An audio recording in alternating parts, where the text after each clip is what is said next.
to this episode of the Beer Chasers. I'm Preston. We're joined again by Nate Palm, ABC Nate. Nate, how's it going? I'm doing pretty good. So today we have Troegs Part 4. So I've got some of these Troegs beer in a trade. This is the last bit of them. Tell them what we got. First we have the Lagrave, which is a Belgian triple, but then we have the Jovial, which is the Belgian Dubbel. Yeah, I figure we go light to dark, even though they're kind of alcohol-wise the same. Yeah. But this is part of their cork series. Super excited to try these. You ready to go? Definitely. Let's drink some beer.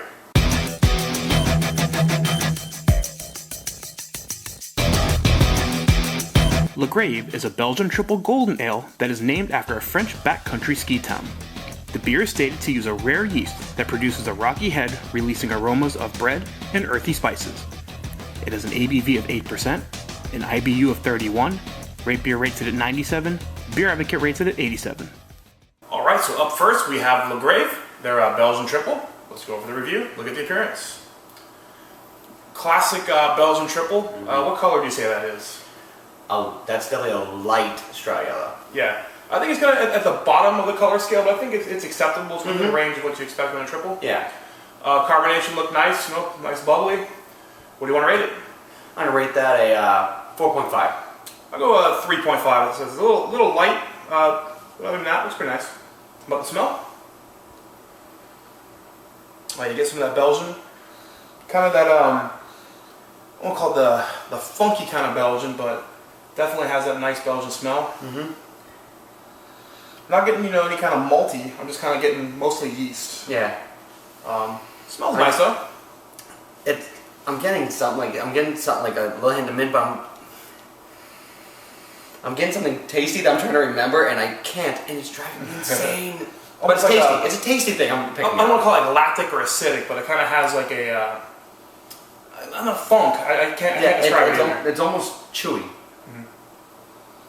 All right, what do you want to rate the smell? Well, I can smell it for another 5 minutes. I'm going to go up to a 4.5. I'll go with 3. I think it's right where I expect it. Nothing blowing me away. Best part, taste. Cheers.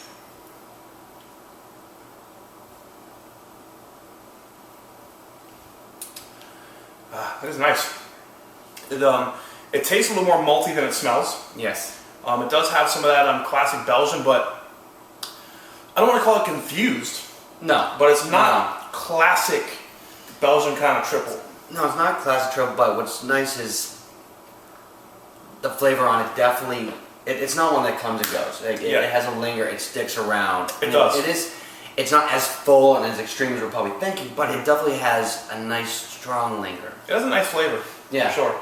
You get some sweet, again, you get a little bit of that Belgian breadiness. Yeah. But I'm mostly getting it's like a tart kind of, almost reminds me of Unibrew's Belgian yeast strain. They kind of tend more to be like the wit style of Belgian strain versus like that really deep, earthy, bready kind of. Because right at the very beginning, right off the bat, you get that nice sour bite, that wit you're talking about. You get that full sour bite, but then it goes right into that bread. Yeah, and it gets into the sweet, and it lingers nicely.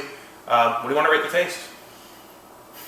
So the taste is interesting, just because we're talking about just for that little sour, and so that's a little more difficult. I'll go with, because I wasn't expecting the sour bite out of it. It's not bad, but I was expecting that for style. I'm going to go for 3. Okay. I'm going to go with a 4. I'm conflicted as well because I'm rating on kind of how it tastes, and maybe I'm dismissing the style just a little bit. Yeah. I think it's with the style close enough to say, you know what, it's in style, so I'm not going to ding it points for not being out of style. So I think going from 3 to 4 is actually probably a good bet for that one. So I get a 4 on the taste, and I think we touched on the mouthfeel a little bit as we were talking about the taste, but kind of medium bodied. Yeah. Kind of tastes nice, good swallow, long linger. Very much so. And it's carbonated well. And with anything that has a bit of that sourness to it, a little bit of that wit kind of bite to it, that definitely adds to that mouthfeel. So it spikes you right at the beginning, wakes you up, wakes up the senses. And then pretty much that spike allows that fairly strong but subdued linger to definitely show itself. Okay. How do you want to rate the mouthfeel? You know me, I enjoy my wits and sour, so for mouthfeel, I have to kind of do what you did with ignoring style a little bit. Yeah. I have to go for a 4 for this one. Okay, I'll go 4.5. I think this is the most redeeming factor of this beer. It's very nice mouthfeel, nice long linger, carbonated well. 4.5, pretty damn near perfect. Yeah. So I think we're going to be different here overall. So overall, what do you think about Lagrave? I'd get it again. I enjoy it. I enjoy drinking it. I'm going to enjoy killing this thing. But it is a very enjoyable, very nice flavored, a very interesting, balanced beer. So overall, 1 to 5, kind of where do you put it? I'm gonna put it at a 4.3. Yeah, I think it's gonna go a 3.25. I think that mouthfeel is gonna bring it up a little bit. For the most part, it's pretty much kind of what you expect it to be, but that brings it up a little bit. So I go 3.25. Okay. You know, I think it tastes nice, but with the amount of Belgian triples that are out there, you know, and I think we'll talk about the end whether we'll beer chase this one or not. But you know, it tastes nice, but you know, All right, so there you have it. That's Lagrave.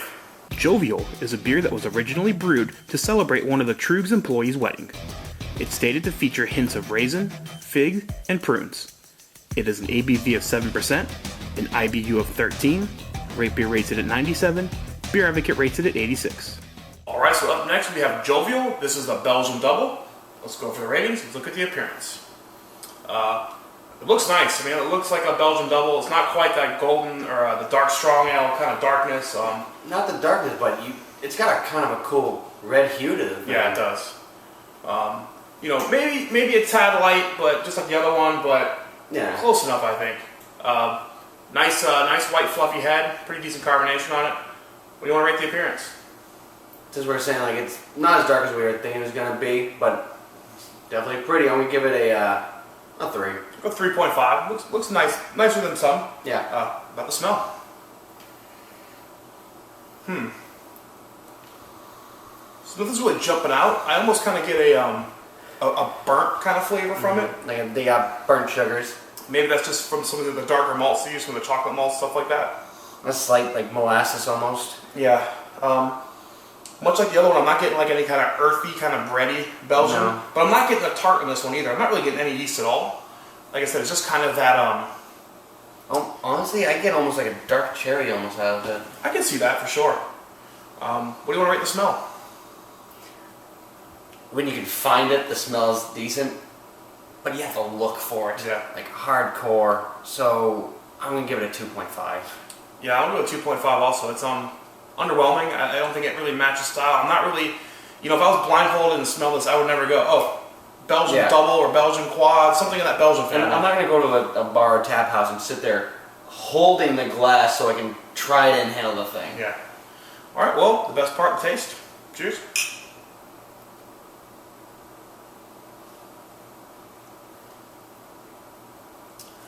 The taste to me is similar to the smell. I kind of get a burnt kind of flavor to it. Yeah, I still get that molasses we were talking about.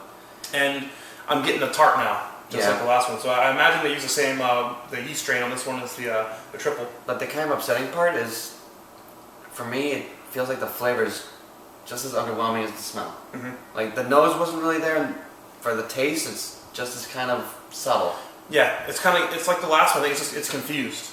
Yeah, I think it's not really identifying with anything it should be. And it said that we should serve it at 50 to 55. So yeah, we've actually waited to get it a little bit closer to that temp, and it still is that subtle. So yeah, underwhelming for sure. Yeah. You want to rate it? 2.5. 2.5 as well. A little disappointed. Mouthfeel. Much like the last one, again, I think it has a nice mouthfeel. I think it's the redeeming quality. It's kind of medium, not super thick, nice and bubbly. See, the other one had, you know, kind of like peaks, valleys, had a kind of a cool balance. This one, I feel, is just kind of, and away we go. Just it kind of is one dimensional that way. But I mean, as far as like, it's the right thickness, it's the right carbonation. But yeah, it's not quite as lingering and it's not quite lingering, and it's fairly light. Yeah. So what do you want to rate the mouthfeel? I'm feeling one. Almost just even a 2 on that. Really? Yeah. I'll go 3. I think it's right there. I think where it needs to be. Tiptoeing up that line of 3, but I'll be nice and say 3. Okay. So overall, where's that going to put it for you? I'm going at 2. This is one of mine at 2.5. I'll pull that 2 up and keep it at 2.5. Yeah, I'd say 2.5, 2.75. It's definitely underwhelming. Definitely not to classic style, and you know, not every beer has to be, I guess. But when we're rating it on our scale of is it within the style, is it kind of getting what you read is supposed to be there? I don't think that's really the case. And especially when you're balancing it with another one of their beers that we had not that long ago, and right after that, it was as underwhelming as it was compared to their other beer. Yep. Well, so there you have it. That's Jovial. Alright, so this tasting is complete. That's going to wrap up this episode of the Beer Chaser. So we started off with Lagrave. With Lagrave, it says fairly true to taste, got up to probably 3.5, but that was mostly because of that mouthfeel that had really cool kind of balance, a nice little spike to it, pulled up almost the other ratings. Yeah, definitely. So on the beer chasing aspect, I did have to trade for this one. I'll start basically. I mean, would I trade for it again? Probably not. Would I drive a couple hours away to pick it up? No, I don't think so either. Honestly, I'm like, there's so many triples out there, and so many of them are so good that I have no real need to go after this one.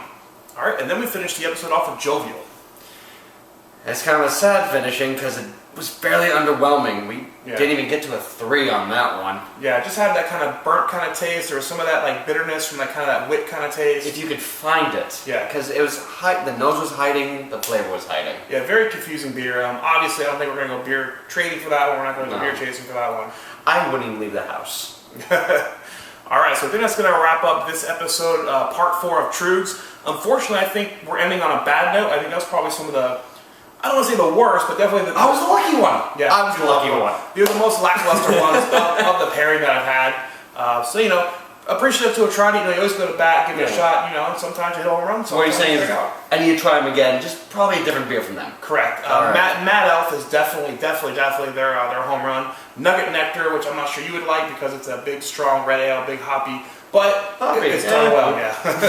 I think those are the 2 best beers they make there for sure. But Troegs is pretty cool. They always have these one-offs. They're always trying new stuff. They have a pretty big line. Their Doppelbock's pretty good. The Truegenator is pretty damn good. So okay, so while I might not travel to get those beers, I might travel to check out that brewery though. Yeah, for sure. I'd love to go check it out. All right, well, Nate, thank you so much for helping out. So wrap up the episode.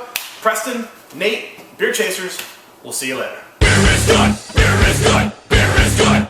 And stop! Beer is good, beer is good, beer is good. Let's go drink some beer! Beer!